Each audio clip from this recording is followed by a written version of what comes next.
Welcome. Hi, hello, wherever you are. Mm, I am so happy to be here. And bear with me if the internet or the quality or connection of this is chalky. It's been that kind of Mercury retrograde. So I am coming to you today with something very alive for me. And when I do these talks, first I want to mention how it's very much an act of like an in the moment thing. I experience myself as having a lot of like um bubblings or like emergences of uh you can call them ideas. They feel more than ideas though. They have like feeling attached to them. And so it's like this process right here is what helps it become, I guess, real, and what helps it become uh, material that can be shared.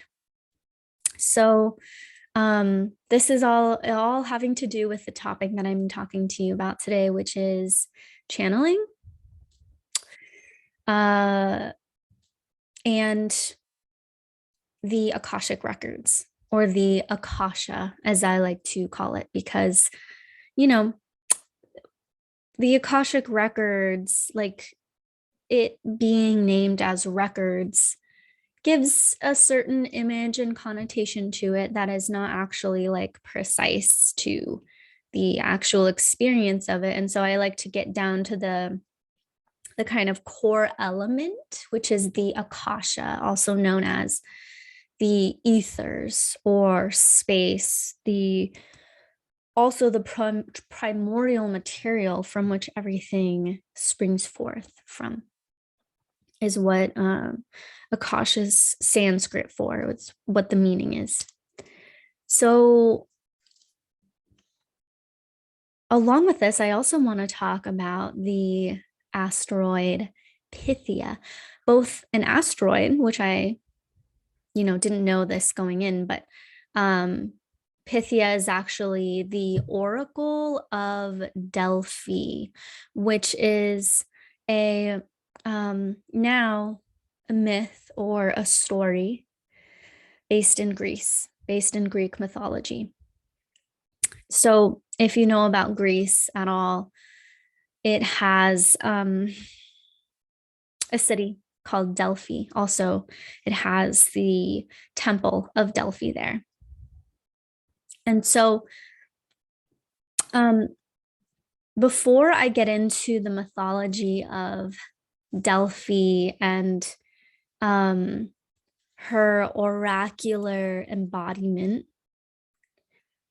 I want to take it back a notch from this really glamorous, extravagant kind of uh, like ability.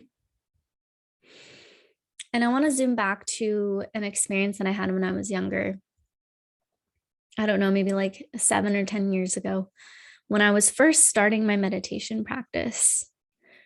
Now, I had been just starting out my like spiritual journey, and meditation was something that I found on Tumblr.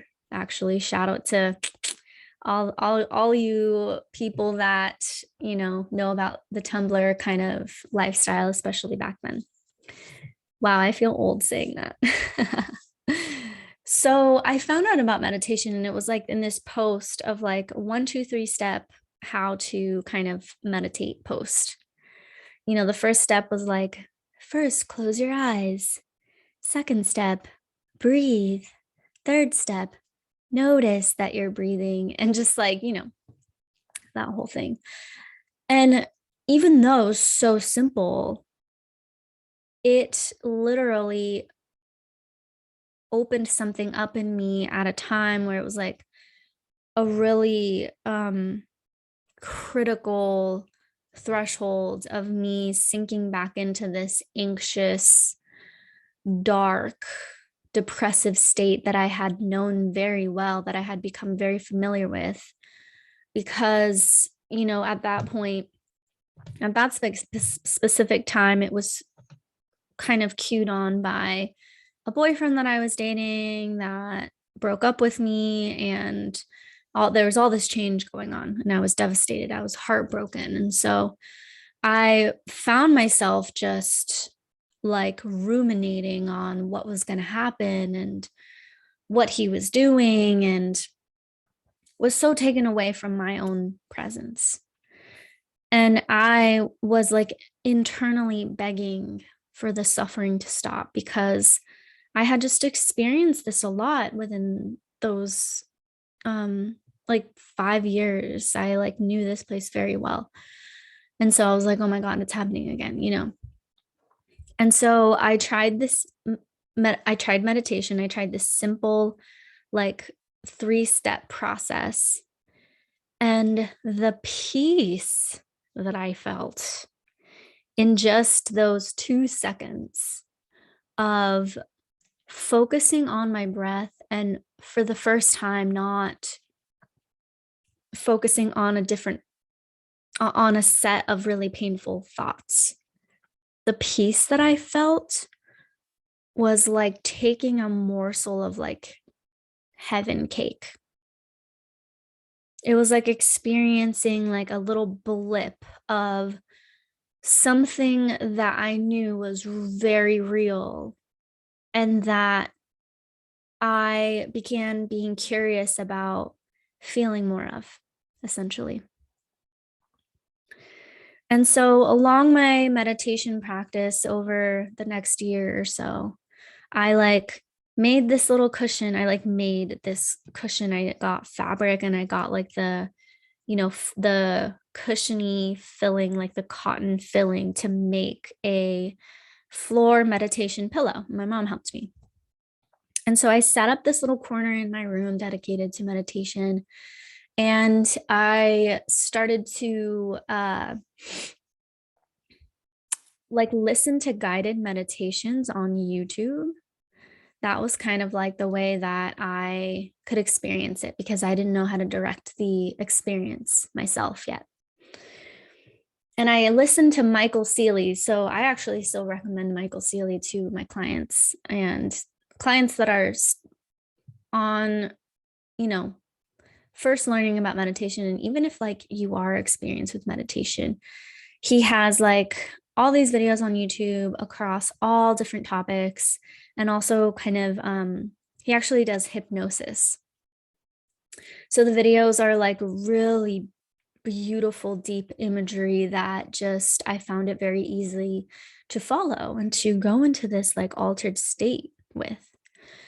So that sort of primed my experience. And then after a while, I would have this practice of meditating for 15 minutes a day, every day, just 15 minutes, but consistently every day. And so there was this one time where I was by myself without like any kind of guided meditation in the background. It was just me. And I heard this voice. I heard this voice that was not mine. It was an internal voice, right? Internal voice, nonetheless. It wasn't something that I was hearing, like, but I knew that it wasn't my voice. Like, it was coming from a different essence. And so, yeah, before you run off and like think about this being a crazy thing, I mean, chances are if you're watching this, you already practice this kind of stuff and like know that that's a thing. So, but at the time, it was like really interesting to experience this voice that was within me, but that I knew wasn't my mind directing it, or like creating the thoughts. And it started to say things like, everything is going to be okay. Sink into the peace of this moment. Here you are home. You can come home now.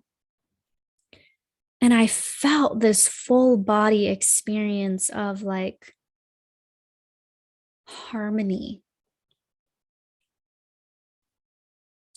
of really coming back to this core part of myself that was just complete and total peace, complete and total surrender among all of the things in my life that I had going on, all of the, things I wanted to pursue and questions that I had about my life and things that I was worrying about.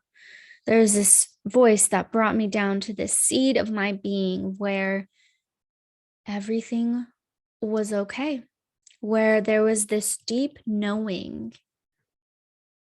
and this deep certainty of beingness that I could access and that I could feel throughout all of life.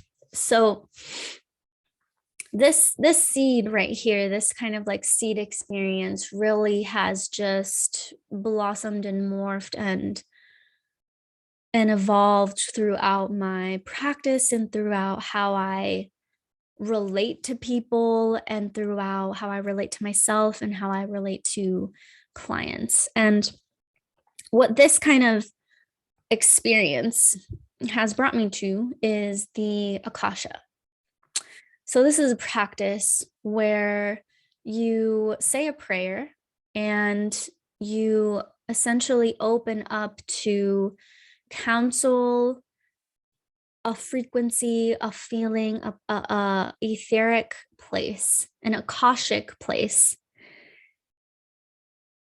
And you receive messages. Like you can have this actual conversation with that feeling in that space of home that I had felt before. I could actually have like a conversation with it. I could inquire within it. I could play with it more.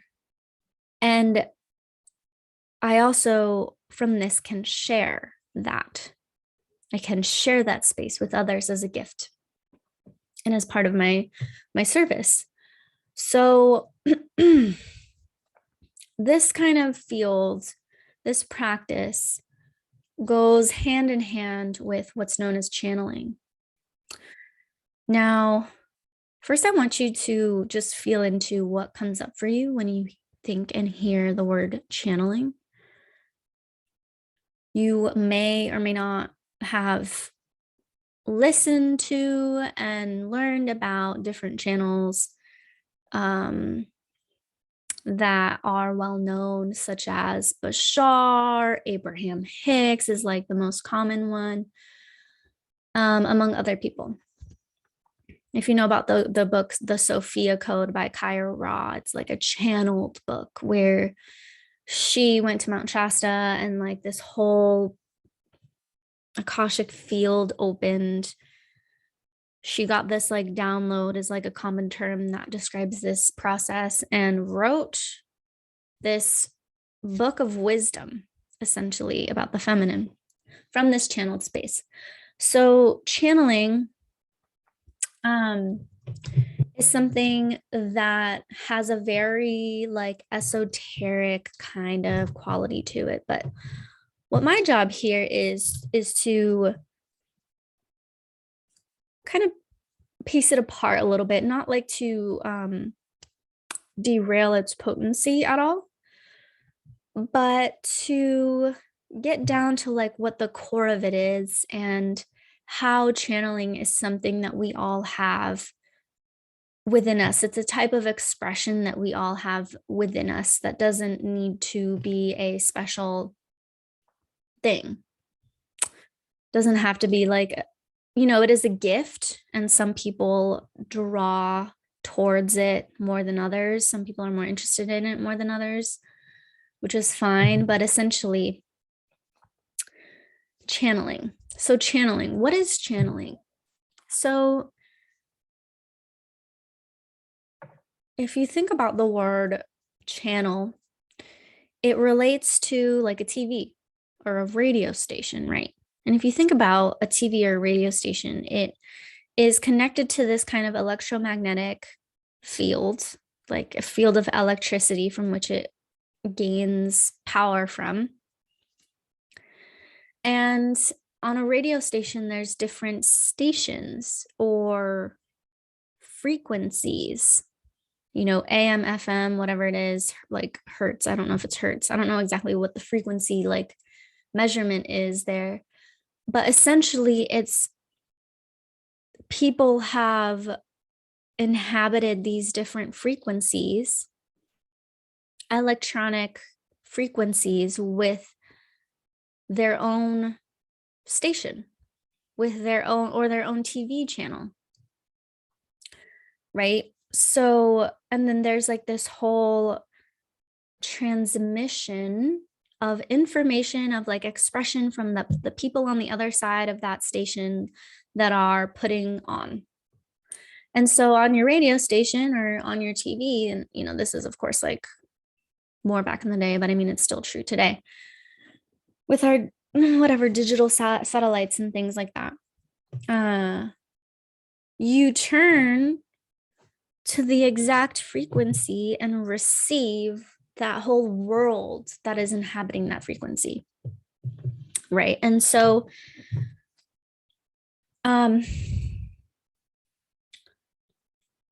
this is also, as a side note, not to say that we as humans are not comparing us as being like robotic, but how technology is actually just a reflection of something that we as humans have within us.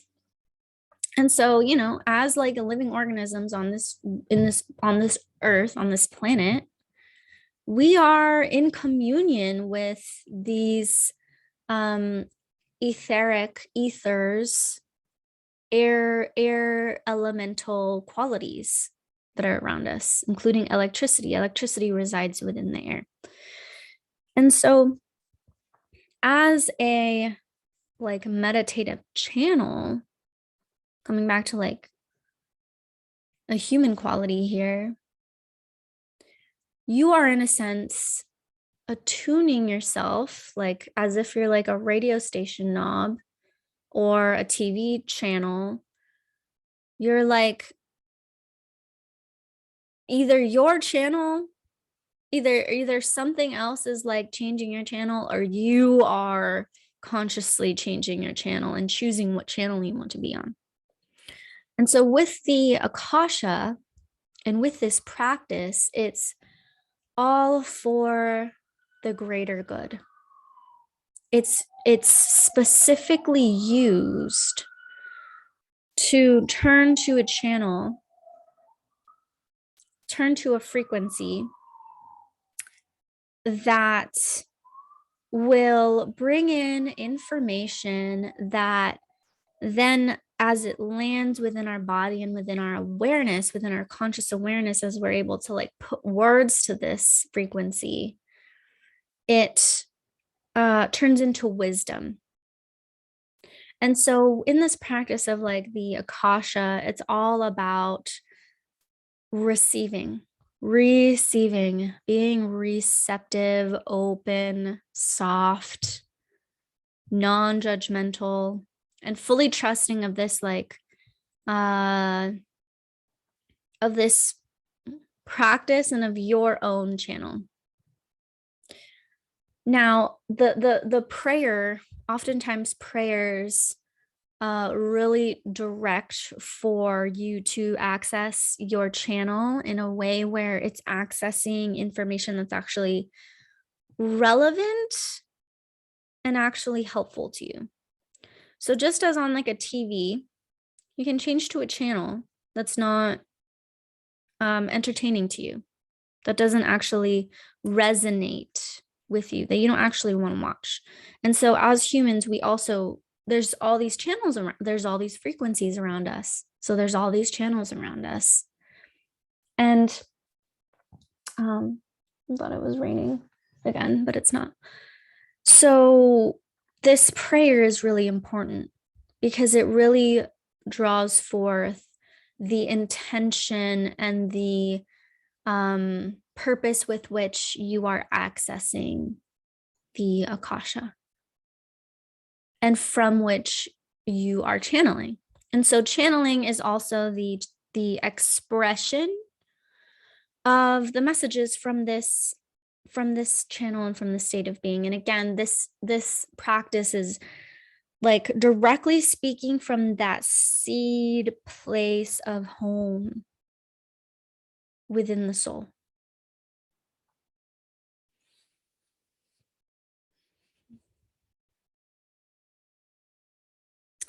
Now, I want to say that a lot of us actually do this without knowing.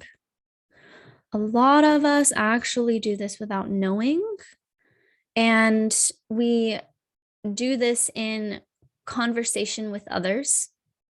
It's like, have you ever just had a conversation with someone where they were telling you about something in their lives and something emerged from within you to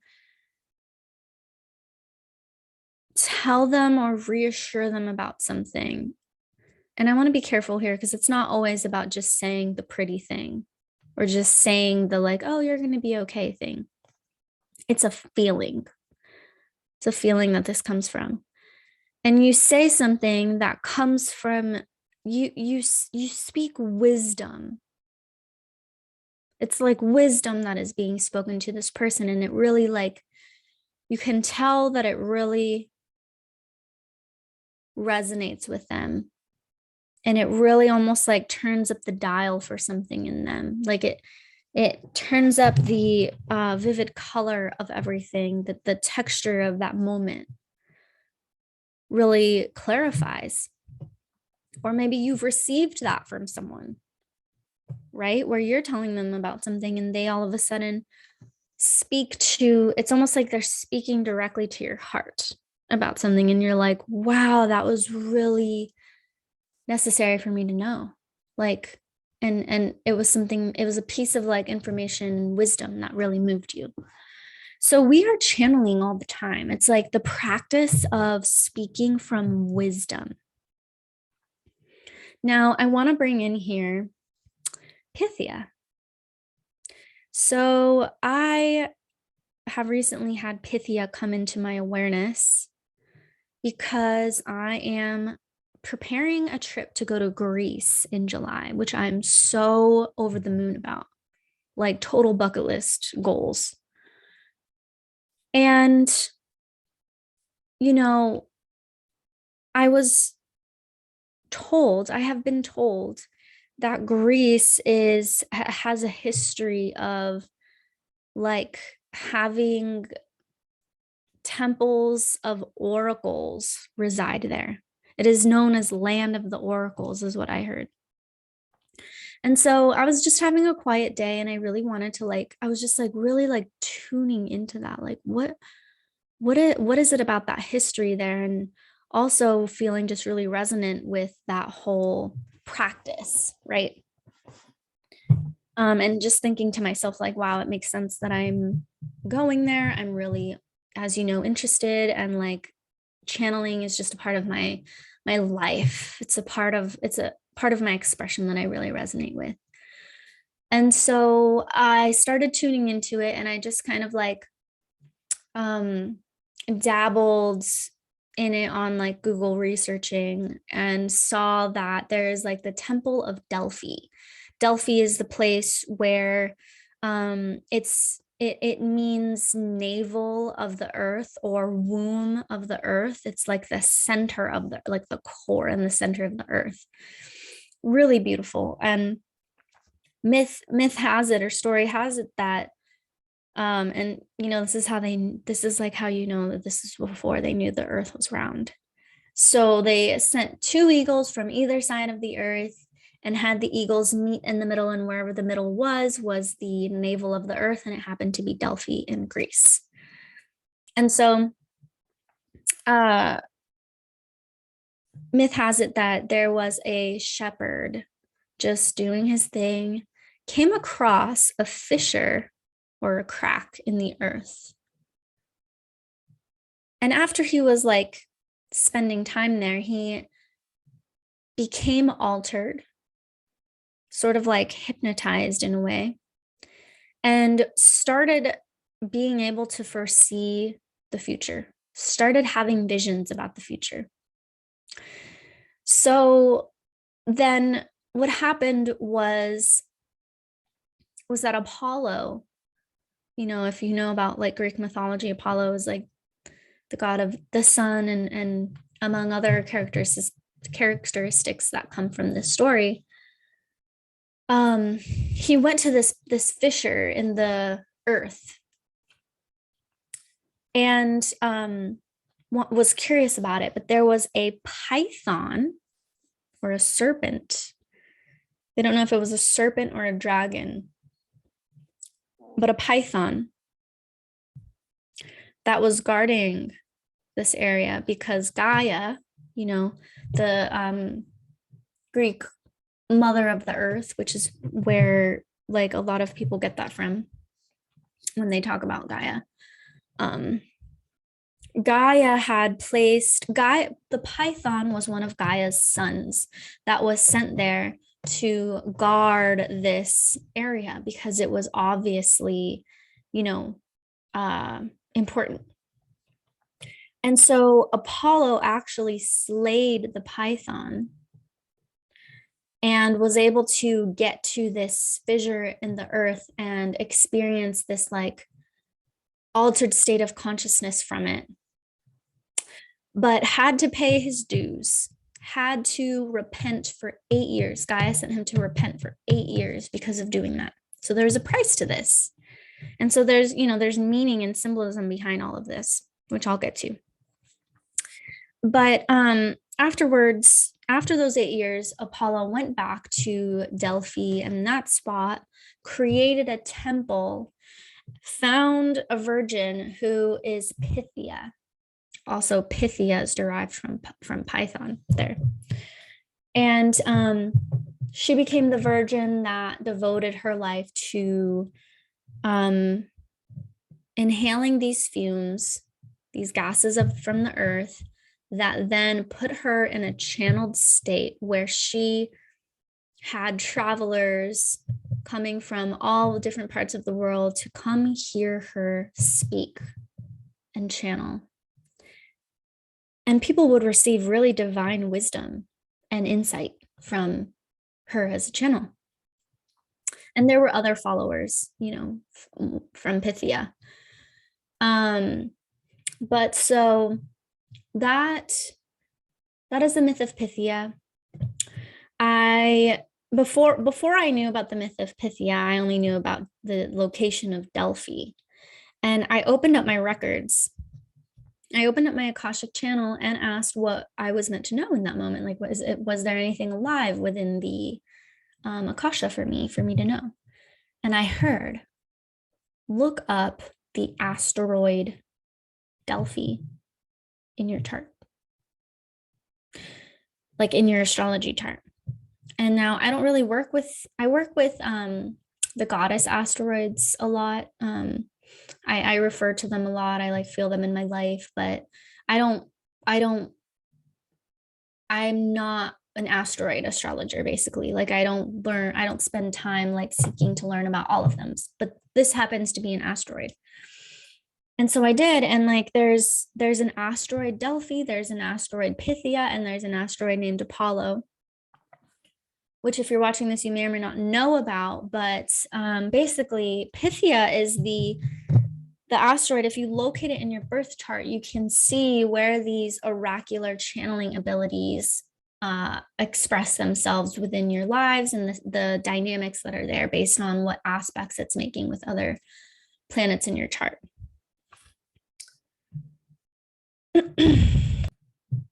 All right, so we're back with part 2 since I had a couple of client sessions.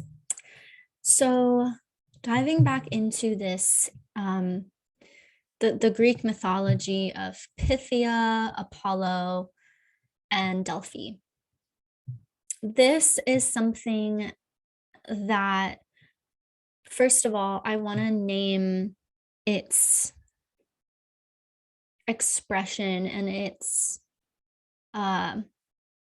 like channeling as a quality in our modern age. So back then,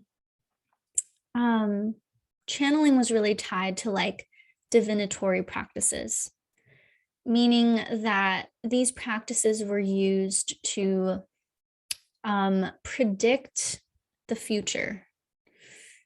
Now, there is that whole kind of intention for tapping into the Akasha and like into just like the inner seer quality that we all have within us is like, it has its place and it has its efficacies, which I don't personally dive into or like really like focus on.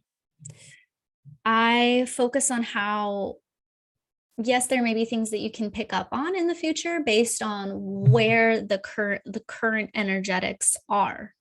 It's how patterns are just real, and you can feel into what kinds of patterns are happening psychologically and energetically in the current moment with the given person at hand, and see where it's directed to, but there's always free will to change those patterns. And so in that way, the future is not yet written in stone. Okay. So back then it was really all about, it was more so about like, people would go to see and hear Pythia and she would channel. I mean, I don't really know, but I wasn't there. But I mean, maybe I was in a past life. But she would channel like visions that would happen in the future and then they would come true and all of that. So in our modern times, we're really careful about anyone claiming to know. Authority is really being like decentralized here in our era, right? Like we can all kind of agree with that. Yet, this doesn't need to sway us from each needing to experience knowing and like our own like visionary kind of capabilities. There's a bee in here. Let me let it out. It's trying to get out.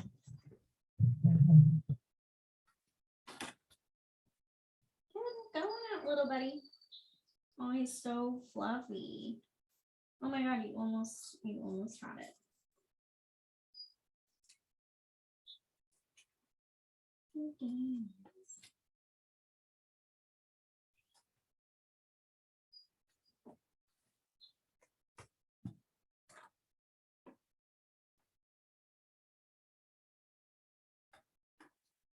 Okay.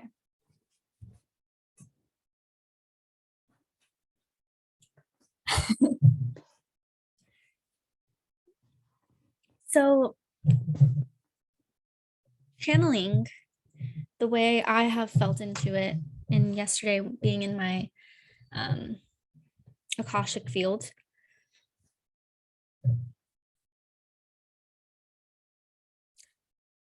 channeling is about the essence and the feeling of certainty and clarity.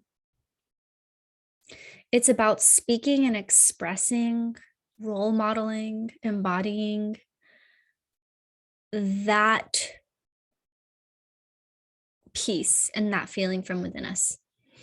It's not so much about the details. I know this is a very Sagittarian thing for me to say here, but like, it really is not about answering a question or an inquiry and having the answer. It's not about having the answers, because the truth is we can't have the answers. That's what this whole thing is about. That's what life is about. It's like not knowing and experiencing the heart throbbing, pulsating life force from that. Now, there are things that There's some things that we can know that we have come to know, but that's not really the point. One of Pythia's sayings, there was like 3 phrases. I don't remember the last one, but 3 phrases that were ingrained in the stone at the temple. And the first one said, "Know thyself." And so what Pythia in this channeling oracular kind of embodiment and myth really portrays is not about going to find someone who is like a savior and knows everything, but it is about finding that place within you where you know yourself. Because in the end, you are the one that knows yourself best. And that is just plain and simple. That is just the truth. And so knowing thyself is a practice. And it's a practice that requires us to go inward, to get real quiet, to get real slow. And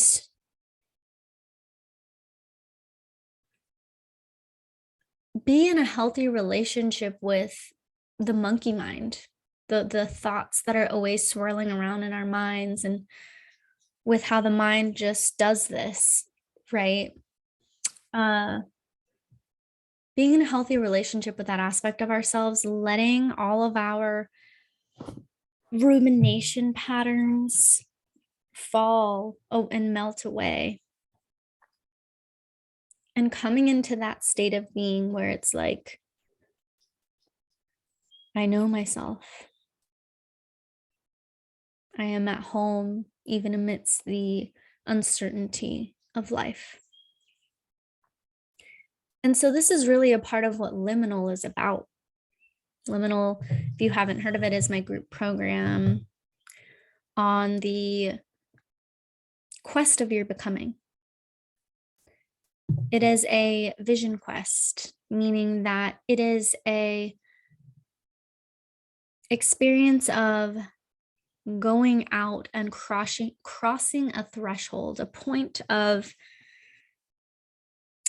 change, where you are marking and making a lifestyle out of your own cycles and chapters within your life, and having a wisdom practice out of it.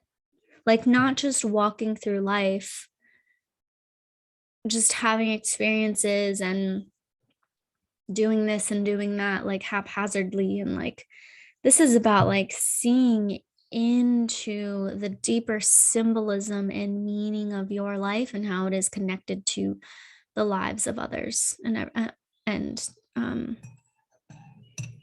the other than human lives as well. And so you can see where the asteroids Pythia, Apollo, and Delphi are in your chart. Interestingly enough, Delphi represents the place of where vision questing, or what we know as the hero's journey, comes to play in our lives. Apollo, the asteroid, symbolizes where we have those interpretive qualities of being able to interpret symbolism, and also like dreams, which have a lot of symbolism, and make like poetry out of it. He was known as the god of like poetry and art in that sense as well. And then Pythia, that is the point in our chart of psychic channeling, oracular abilities. So being in relationship with these qualities is not about, it's not about being the best. It's not about being the expert on like an information kind of basis, although that has its place again. But it is about being able to see through into the, again, deeper meaning of whatever is at hand and how it is serving us, how we can move forward with it in a way where it is aligned with our higher ambitions in life, our ultimate desires within this life, soul-based desires, not egoic desires here. So this right here is really a chance to reflect on two things. What is your relationship with your inner channel? So do you have a practice for expressing this part of yourself? And two, what reservations do you have about it? What, in other words, what, I don't want to say like blockages do you have around it, but what judgments do you have around channeling? And this will help start deconstruct essentially what is in the way of like looking at life through this lens and essentially knowing thyself that much deeper. So I'll go ahead and stop there. Let me know what has landed for you.